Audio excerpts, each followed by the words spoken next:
ओम साई राम। आज गुरु पूर्णिमा के इस पावन अवसर पर मैं हर्षदा पाटिल आप सभी साई भक्तों का साई लीला टीवी पर हार्दिक अभिनंदन करती हूँ। आज हम एक विशेष कार्यक्रम देखेंगे गुरु पूर्णिमा के ऊपर, गुरु का महत्व। आज हमारे बीच साई लीला टीवी के स्टूडियो में मौजूद है साई भक्त श्री कृष्णा जी। नमस्ते। सबसे पहले तो इस पावन गुरु पूर्णिमा का अवसर पर सभी साई भक्तों को हृदयपूर्वक अभिनंदन। गुरु पूर्णिमा के इस पावन अवसर पे हमारे श्रोता आपसे ये जानना चाहते हैं कि गुरु का महत्व क्या है, गुरु या सदगुरु की सही व्याख्या क्या है। तुम्हारा सवाल जैसे कि आपने पूछा है कि गुरु पूर्णिमा के इस उपलक्ष्य में गुरु या सदगुरु की सही व्याख्या क्या है, इसके ऊपर कुछ भी कहने से पहले मैं शास्त्रों में जो श्लोकास बहुत ही प्रचलित है उसके ऊपर मैं कुछ कहना चाहूँगा। सबसे पहले गुरुर् ब्रह्मा गुरुर्विष्णु गुरुर्देवो महेश्वरा गुरु साक्षात परब्रह्म तस्मै श्री गुरुवे नमः। गुरु ही ब्रह्म है जो ये पूरे ब्रह्मांड की रचना करता है। गुरु ही विष्णु है जो ये पूरे ब्रह्मांड को चलाता है। और गुरु ही शिव है जो ये पूरे ब्रह्मांड का प्रलय करता है। और गुरु ही इन सब के परे हैं, इसीलिए इन सब के परे होकर के भी जो अपना अस्तित्व कायम रखता है वो है गुरु। गुरु साक्षात परब्रह्म कहा है उनको इसीलिए क्योंकि ये तीनों जो पृथ्वी को, ये ब्रह्मांड को जो उपजता है, ब्रह्मांड को जो चलाता है और ब्रह्मांड का जो नाश करता है और इसके बावजूद भी जो अपना अस्तित्व को टिकाए रखता है वो परब्रह्म है गुरु। ऐसी इसकी व्याख्या है गुरुर् ब्रह्मा गुरुर् विष्णु की। और एक गुरु गीता करके जो एक ग्रंथ है उसमें एक गुरु की व्याख्या, एक श्लोक आता है, ब्रह्मानंदम परम सुखदम केवलम ज्ञानमूर्ति द्वंद्वातीतम गगन सदृशम तत्वमस्यादिलक्ष्यम एकम नित्यम विमलमचलम सर्वधि साक्षिभूतम भावातीतम त्रिगुणरहितम सद्गुरुम तम नमामि। एक तरह से इस श्लोका में सद्गुरु का डेफिनेशन दिया गया है, व्याख्या दी गई है। तो ब्रह्मानंदम, गुरु वो जो हर पल ब्रह्म के आनंद में मग्न रहता है। परम सुखदम, जो सुखों में परम सुख को जिसने हासिल कर रखा है। केवलम ज्ञान मूर्ति, जो सर के बाल से लेकर के पैर के नखून तक ज्ञान से पूरा भरा पड़ा है, अज्ञान का जिसमें लवलेश भी नहीं है। केवलम ज्ञान मूर्ति द्वंद्वातीतम, जो संसार के द्वंद्वों से परे हैं, अच्छा बुरा छोटा बड़ा, जीवन मृत्यु, हर तरह का द्वंद्व से जो परे हैं। द्वंद्वातीतम गगन सदृशम, जो जिसका अस्तित्व एक शरीर तक सीमित ना होकर पूरे आकाशवत पूरे ब्रह्मांड में जिसकी चेतना विस्तृत हो चुकी हो। गगन सदृशम एकम, जो सिर्फ द्वैत का जहाँ पे नामो निशान मिट चुका है, जो केवल है, एक है पूरे ब्रह्मांड में। एकम नित्यम, जिसका अस्तित्व भूत भविष्य और वर्तमान को निगल करके जो बचा है, जो कभी था और कभी नहीं, ऐसा नहीं है, जो हमेशा रहता है। नित्यम विमलम अचलम, जिसका चरित्र विमल है, जिसमें मल का लवलेश भी नहीं है और जो अचल है, पर्वत जैसा, चाहे कैसी भी परिस्थिति आ जाए, जो कभी डगमगाता नहीं, जो अचल है पर्वत की तरह। विमलम अचलम सर्वधि साक्षीभूतम, और जो हर प्राणी जात का, हर भूत का जो अंतर्यामी बन करके हर इंसान के हृदय में जो इसने डेरा डाल रखा है।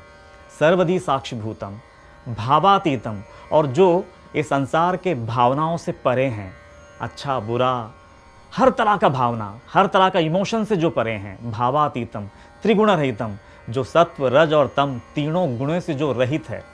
सद्गुरुम तम नमामि, ऐसे सद्गुरु को मैं वंदन करता हूँ। तो एक तरह से इतने सारे क्वालिटीज़ जिस व्यक्ति में विद्यमान हो, बस वही एक गुरु या सद्गुरु है। और अगर इतने सारे क्वालिटीज़ किसी गुरु में नहीं है तो हम उसको गुरु नहीं कह सकते हैं। तो एक तरह से ये श्लोक एक गुरु की पूरी व्याख्या क्या है ये बताती है। तो जितनी भी क्वालिटीज़ इस श्लोक में गिनवाए गए हैं, अगर उतनी क्वालिटीज़ अगर किसी व्यक्ति में मौजूद है तो वो गुरु है। और यदि ये सारे क्वालिटीज़ शास्त्र का ज्ञान कितना भी रखता हो, किताबें या पोथियाँ कितनी भी पढ़ रखी हो, लेकिन अगर ये जितने क्वालिटीज़ इस श्लोक में निर्धारित किया गया है, अगर उतने सारे क्वालिटीज़ किसी व्यक्ति में मौजूद नहीं है तो हम उसको कदापि गुरु नहीं कह सकते हैं। तो मैं ऐसा समझता हूँ कि ये है गुरु की व्याख्या। कृष्णा जी, अभी आपने बताया कि गुरु या सद्गुरु की सही व्याख्या क्या है। अब हमें ये बताइए कि क्या श्री साईं बाबा ने गुरु पूर्णिमा के बारे में कुछ बताया?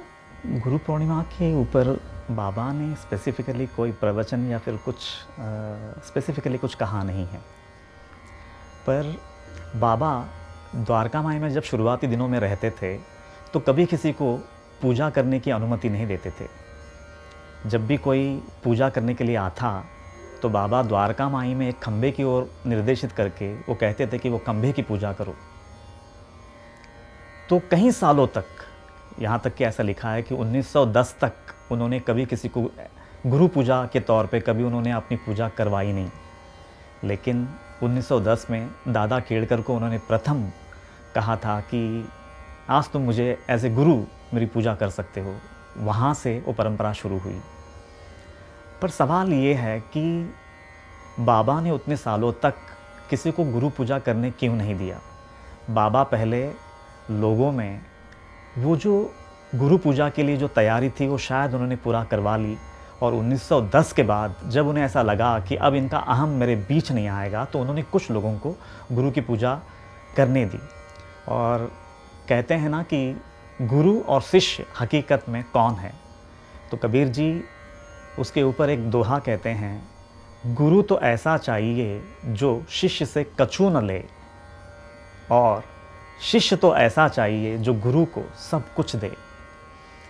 तो ये भावना बाबा में दृढ़ थी। उन्होंने कभी किसी शिष्य से कुछ भी अपेक्षा नहीं की, यहाँ तक कि कोई सेवा भी नहीं, पूजा भी नहीं।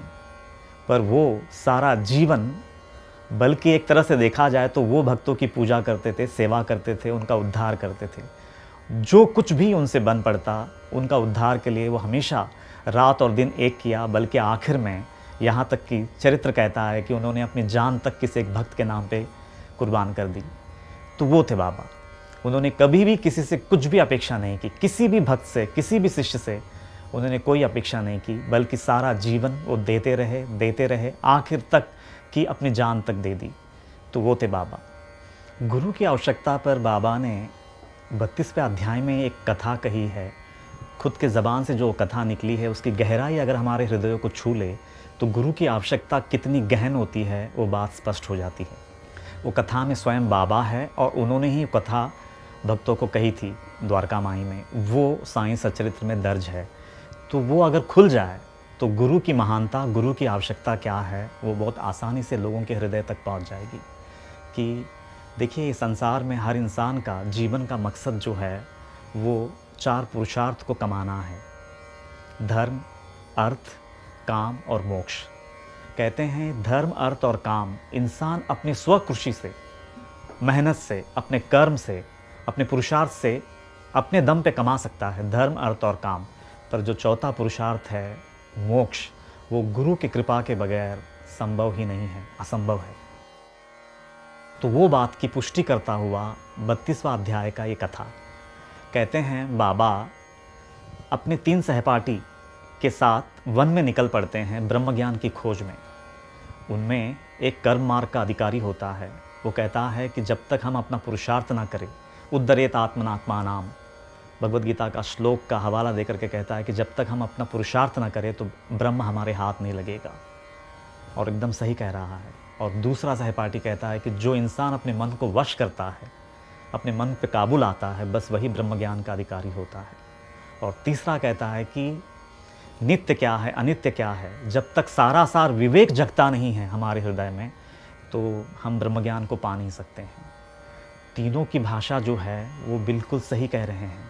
और वेदों को मानता हुआ तीनों वचन है, किसी ने कुछ गलत नहीं कहा है। लेकिन उसमें चौथा बाबा स्वयं कहते हैं कि मुझे ये पुस्तकीय ज्ञान से क्या लेना देना, मैं जब तक वो गुरु को मैं हासिल नहीं करता जो मेरे अज्ञान को मिटा सके, और जब तक मैं उनके चरणों में नतमस्तक नहीं होता, मैं अपने प्राण, इंद्रिय, मन, बुद्धि को उनके चरणों में समर्पित नहीं करता, मुझे वो ब्रह्म ज्ञान की प्राप्ति नहीं होगी।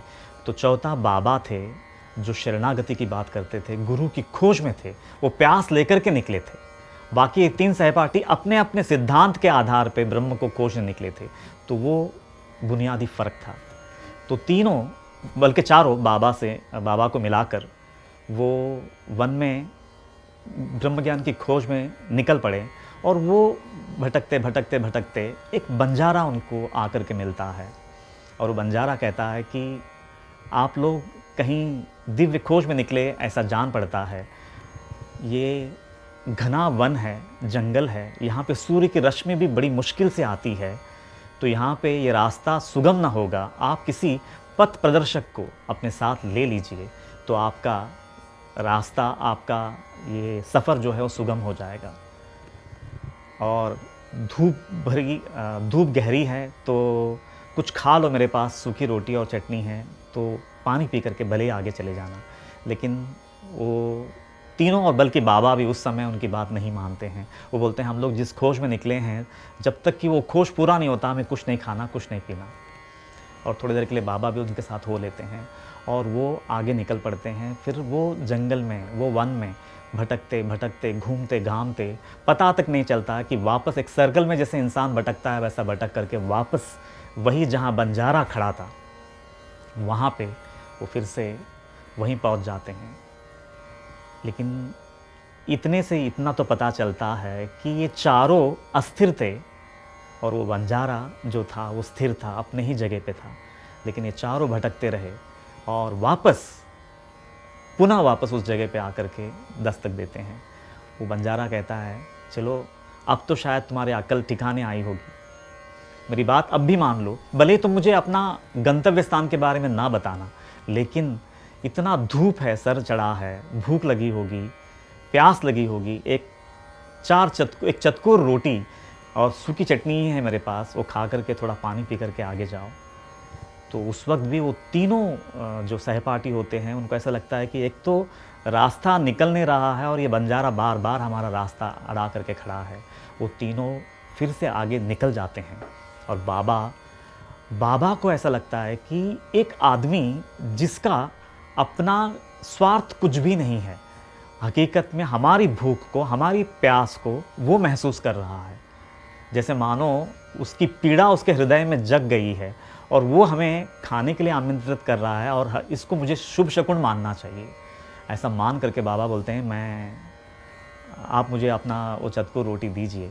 और वो चतकुर रोटी वो बंजारा बाबा को देते हैं, बाबा उसको खा करके पानी पीते हैं। और कथा कहती है बड़े आश्चर्य तरीके से कि वहाँ पे बाबा के गुरु प्रकट हो जाते हैं। अब सवाल ये है, बाबा तो पहले ही कहते हैं कि मैं तो एक गुरु की खोज में हूँ, तो मतलब पहले बाबा के गुरु नहीं थे कोई भी, लेकिन वहाँ पे बाबा के गुरु प्रकट हो जाते हैं। अब सवाल ये है, तो क्या वहाँ पे बाबा के गुरु कहीं बाहर से आकर के प्रकट हुए हैं या फर्स्ट टाइम बाबा के सामने कोई गुरु एक ऋषि मुनि के रूप में आके प्रकट हुए हैं, या जो बंजारा वहाँ पे खड़े थे बाबा उन्हीं को मतलब गुरु कह रहे हैं? एक बहुत बड़ा सवाल है। तो उसका आंसर तो यही है कि जब तक वो बंजारा की बात नहीं मान रहे थे, हम अपनी चला रहे थे, अपनी मनमानी चला रहे थे, हम अपने दम पे ब्रह्म ज्ञान की खोज कर सकते हैं ऐसी भावना थी, तब तक वो बंजारा था। लेकिन जैसे ही उनकी आज्ञा मान ली, उनका दिया हुआ सूखी रोटी खा करके पानी पी लिया, उनकी मर्जी को अपने सराखों पे रखा, उनकी आज्ञा पालन को पूरी तरह से अपने सिराखों पर रख करके उसको जब पूरा किया, उनकी दी हुई रोटी और पानी पिए कि उसी क्षण वो बंजारा ही सद्गुरु में कन्वर्ट हो गए। इस तरह से लेना होगा।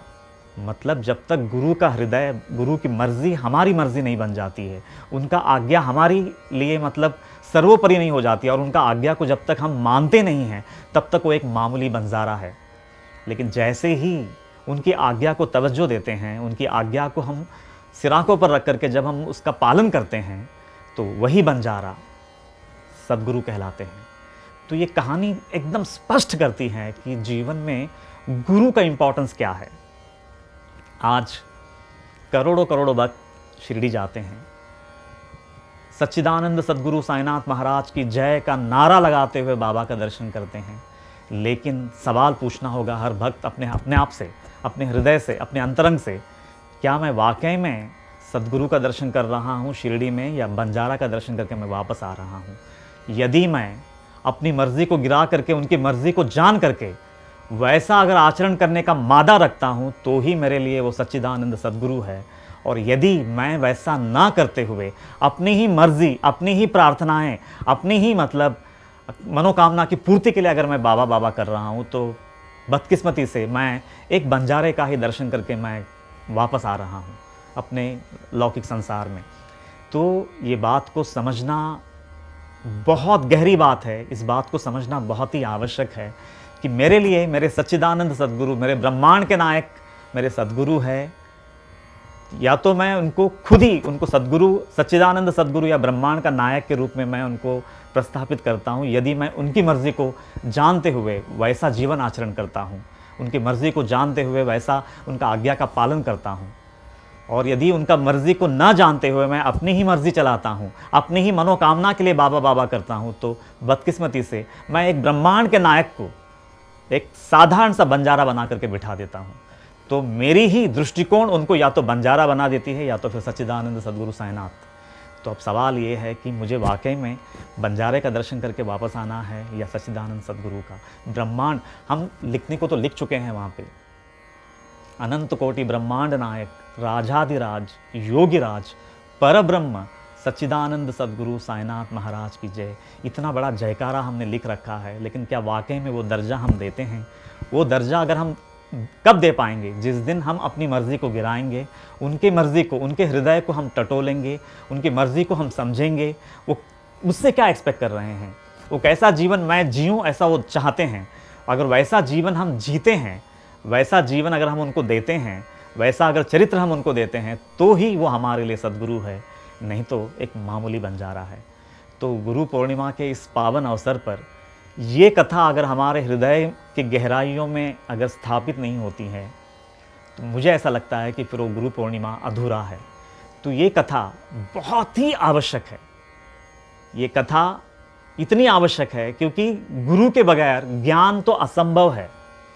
देखिए ना, जैसे कि ये संसार में, ये नश्वर संसार में, ये स्थूल संसार में भी अगर हमको कोई चीज़ सीखनी है तो एक गुरु लगता है। छोटे से छोटा कार्य हो या बड़े से बड़ा कार्य हो, जब तक एक गुरु नहीं है तो वो कार्य हम संपन्न नहीं कर सकते हैं। तो अगर ये स्थूल प्रपंच में, ये स्थूल संसार में एक गुरु के बगैर अगर कोई काम नहीं होता है, तो वो तो फिर अनश्वर की यात्रा है, सूक्ष्म जगत की यात्रा है, जो पूरी तरह से अनजान है, हमारे लिए अनभिज्ञ है। अगर वो रास्ते पे फिर अगर एक गुरु के बगैर कैसे हम चल सकते हैं? कल्पना भी नहीं कर सकते हैं। 1 इंच भी हम आगे ना बढ़ पाएंगे अगर गुरु ना हो तो, क्योंकि वो रास्ता आत्मा का है, वो रास्ता परमात्मा का है, वो रास्ता परब्रह्म का है और वो सूक्ष्म है, सूक्ष्म जगत की यात्रा है। वो यात्रा में सद्गुरु के बगैर इंच भी आगे बढ़ना असंभव है। तो गुरु पूर्णिमा में गुरु की आवश्यकता क्या है, जब तक ये बात समझ में ना आए तो वो यात्रा गुरु पूर्णिमा को हम कभी समझ ही ना पाए। आपकी बातें और आपकी जो कथा है वो सुन के मेरे शरीर पे रोंगटे खड़े हो गए। बहुत ही अच्छा लगा आपकी बातें सुन के। यहाँ लेते हैं एक छोटा सा ब्रेक, जारी रहेगी साई लीला। जारी रहेगा साई भक्ति का अटूट सिलसिला, बस देखते रहिए साई लीला। सर, जैसे कि अभी आपने बताया, जब तक बाबा की मर्जी हम नहीं समझेंगे तब तक वो हमारे लिए बंजारा है। तो अभी इसी वक्त तो हमारे बीच सह शरीर बाबा मौजूद नहीं है, तो हम उनकी मर्जी कैसे समझेंगे और उन्हें हम गुरु कैसे मानेंगे? बाबा सशरीर वाकई में हमारे बीच अभी तो नहीं है, इसमें कोई दो राय नहीं है। लेकिन इसीलिए बाबा जब शरीर छोड़ रहे थे 1918 में, बाबा ने एक बात कही थी कि अब मैं जो जा रहा हूँ, मेरा अवतार फिर से होगा। मैं 8 साल के बच्चे के रूप में मैं फिर से अवतरित हो जाऊँगा और 8 साल के बच्चे के रूप में जो अवतार बाबा ने लिया है वो है ये ग्रंथ साईं सच्चरित्र। यही वो 8 साल का बच्चा है। सबसे पहले ये बात अब हम अगले वीडियोस में उसको हम ओपन करेंगे कि वो 8 साल का बच्चा ये ग्रंथ कैसे हैं, पूरी प्रूफ्स के साथ। लेकिन आप समझने के लिए पहले आज वो 8 साल का बच्चा कोई और नहीं है, ये साईं सच्चरित्र ग्रंथ है, ये पावन ग्रंथ है। तो ये ग्रंथ जब तक हम इसकी गहराई को हम समझेंगे नहीं, जब तक हम उन लीलाओं की गहराई को समझेंगे नहीं, तो बाबा का हृदय नहीं खुलेगा। बाबा भले ही सशरीर हमारे बीच ना सही, लेकिन उन्होंने एक ग्रंथ को हमारी गोदी में बच्चे के रूप में दे रखा है, और जब तक इसका एक एक शब्द हमारे हृदय के गहराइयों में उतरता नहीं है, हमारे हृदय को छू नहीं लेता, तो हम उनकी मर्ज़ी को कभी ना समझ पाएंगे। तो इसीलिए इस ग्रंथ को उन्होंने वाङ्मय मूर्ति कहा है। ये 8 साल का बच्चा है और ये सजीव सचेतन मूर्ति है, ऐसा कहा है। तो ये ग्रंथ की हर लीला हमें कुछ बोध दे के जाता है। जैसे अभी हमने 32वां अध्याय का वो लीला से हमने ये सीखा कि जब तक हम अपनी मर्ज़ी को चला रहे हैं और अपनी कामनाओं के लिए हम बाबा बाबा कर रहे हैं, तो हम उनको एक साधारण सा बंजारा बना देते हैं। लेकिन वही उनकी मर्ज़ी को जानते हुए उसके ऊपर अगर हम आचरण करते हैं, वैसा जीवन जीते हैं, तो हम उन्हें ब्रह्मांड का नायक सच्चिदानंद सद्गुरु साईनाथ महाराज बना देते हैं। तो जैसे वो लीला से वो बात खुलती है, वैसे ही 100 से ऊपर लीलाएं हैं और हर लीला हमारे हृदय को कोई बोध दे के जाता है। तो भले ही बाबा सशरीर हमारे बीच ना सही, लेकिन उन्होंने 8 साल के बच्चे के रूप में आज अगर हमारे गोद में अगर कोई बच्चा है, तो वो है ये साईं सच्चरित। तो ये साईं सच्चरित को जब तक हम अपने हृदय से लगाते हैं, उसका एक एक अध्याय का हम पठन पाठन करते हैं, उसका निधिध्यासन करते हैं, उसकी गहराइयों में हम अपने आप को खो देते हैं, तो बाबा की मर्ज़ी को हम समझ पाएंगे। बाबा की मर्ज़ी और कहीं नहीं है, वो अगर कहीं है तो सिर्फ साईं सच्चरित में है। और वो साईं सच्चरित को सिर्फ एक केवल ग्रंथ मानने की भूल ना करें। वो बाबा कहा, जैसे बाबा ने कहा था कि मैं 8 साल के बच्चे के रूप में मैं फिर से अवतार लूँगा, तो वो ये अवतार जो है ये 8 साल का वाङ्मय मूर्ति है। इसको बाबा ने वाङ्मय मूर्ति कहा है। तो ये वो 8 साल का बच्चा है और उसकी हर लीला हमारे हृदय को कोई बोध दे के जाता है। जो उपनिषदों में, जो वेदांत में जिन बोधों को लिखा है, बाबा उतनी गहरी बोध को एक साधारण सा लीला के माध्यम से हमको पहुंचाने का प्रयास किया है। जब तक ये बात की गहराई नहीं समझेंगे और जब तक साईं सच्चरित्र हमारे हाथ में है, जब तक हम उसका पठन पाठन कर रहे हैं, पारायण कर रहे हैं, निधिध्यासन कर रहे हैं, मनन कर रहे हैं, तब तक बाबा हमारे बीच नहीं है, ये भावना भी नहीं होनी चाहिए। क्योंकि वो सचेतन मूर्ति है, वो वाङ्मय मूर्ति है और वो उतना ही जिंदा है जितने वो हाड़ मास में थे 1918 से पहले। तो इसमें कोई दो राय नहीं है। उल्टा मैं तो यहाँ तक कहूँगा, अगर मैं समझो 1918 से पहले उनके दरबार का एक अगर मैं भक्त भी रहा होऊंगा, तो मेरे साथ जो अनुभव उन्होंने दिया है मैं वहाँ तक सीमित रहा होऊंगा। लेकिन जब मैं आज ये ग्रंथ को पढ़ता हूँ, तो हर भक्त का अनुभव मेरा अनुभव बन जाता है। हर भक्त के अनुभव से मुझे कुछ सीखने को मिलता है। तो एक तरह से देखा गया तो बाबा जितने सशरीर पूर्ण थे, उतना ही पूर्ण ये साईं सच्चरित्र ग्रंथ है। क्योंकि मुझे बहुआयामी दिखता है, ये मल्टी डायमेंशनल पर्सनैलिटी बाबा का जो है और भक्तों का। कहाँ भक्त चूके हैं तो मुझे वो गलती नहीं करनी है। जहाँ बाबा ने किसी भक्त को अगर बहुत ऊपर उठाया है, तो वहाँ से मुझे वो सीखना है कि मुझे भी वो जीना है। तो इस तरह से ये ग्रंथ से अगर मैं जुड़ जाता हूँ, तो बाबा के सशरीर से मैं जुड़ गया, बाबा की मैं चेतना से जुड़ गया और मैं उनकी मर्जी से जुड़ गया। अगर आप मुझे पूछेंगे तो मैं यही कहूँगा कि साईं सच्चरित्र ही वो आयाम है, वो मल्टी डायमेंशनल पर्सनैलिटी है बाबा का, जिससे जुड़कर हम बाबा की मर्जी तक पहुँच सकते हैं। वाकई बहुत अच्छी तरह से आपने समझाया और अब मेरा जो संकोच था वो पूरा निकल चुका है। Thank you. यहाँ लेते एक छोटा सा ब्रेक, जारी रहेगी साई लीला। जारी रहेगा साईं भक्ति का अटूट सिलसिला। बस देखते रहिए साईं लीला। सर, जैसे कि अभी आपने बताया कि श्री साई सच्चरित वाङ्मय मूर्ति है, पर यदि कोई भक्त उनकी इन लीलाओं की गहराई न समझ पाए, तो क्या उन्हें शरीरधारी गुरु की आवश्यकता है? गुरु की आवश्यकता, जैसे मैंने पहले ही कहा है कि ये नश्वर जगत में भी बगैर गुरु के आगे बढ़ना जैसे असंभव है, तो फिर वो तो अनश्वर की यात्रा है। गुरु के बगैर तो 1 इंच भी हम आगे नहीं जा सकते हैं। अगर मैं साईं सच्चरित्र की गहराई को नहीं समझ पाता हूँ, तो मैं तो इतना ही कहूँगा कि जो मुझसे थोड़ा भी बेहतर समझता है उस ग्रंथ को, उसके बाबा के हृदय तक पहुँच सकता है, तो हमें उसकी बात मान लेनी चाहिए। मैं तो यहाँ तक कहूँगा कि गुरु वो जो मुझसे थोड़ा भी किसी भी फील्ड में मुझसे थोड़ा भी बेहतर हो, तो मुझे उसको गुरु मानते हुए संकोच नहीं करना चाहिए। सर झुका करके मुझे वो व्यक्ति को अपने से ऊपर उठ करके देखने की वो काबिलियत होनी चाहिए। उतना अहंकार का गिरना आवश्यक है किसी भी, ये नश्वर संसार में भी और उधर आध्यात्मिक जगत में तो उसके बगैर तो असंभव ही है।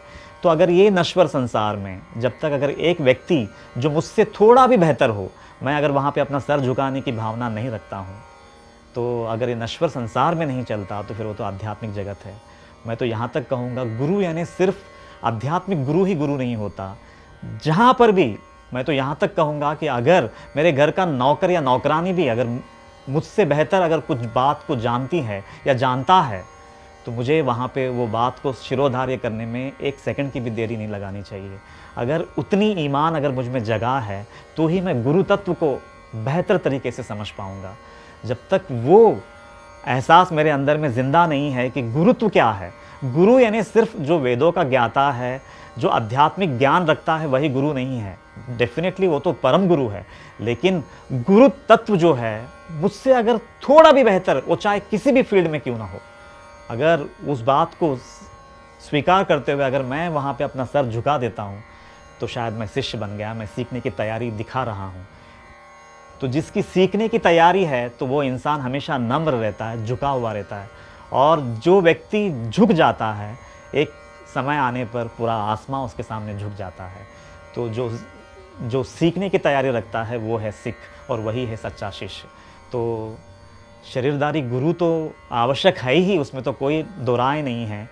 लेकिन सिर्फ आध्यात्मिक जगत ही नहीं बल्कि संसार के किसी भी फील्ड में अगर वो कोई भी व्यक्ति मुझसे थोड़ा भी बेहतर अगर उसको नॉलेज है, ज्ञान है, अनुभव है, तो मुझे उसको गुरु के रूप में स्वीकारना ही चाहिए, और वही मेरी प्रगति का मार्ग है। समय को नौकर या नौकरानी को लेकर के मैंने जो बात कही, उससे बिल्कुल रिलेटेड एक कथा आती है साईं सचरित्र के 20वें अध्याय में, जहाँ बाबा दासगणु महाराज से कहते हैं कि तुम्हें ईशावास्य का सार अगर जानना हो तो तुम्हें मुंबई जाना होगा, काका साहेब दीक्षित के घर की नौकरानी तुम्हें समझा देगी।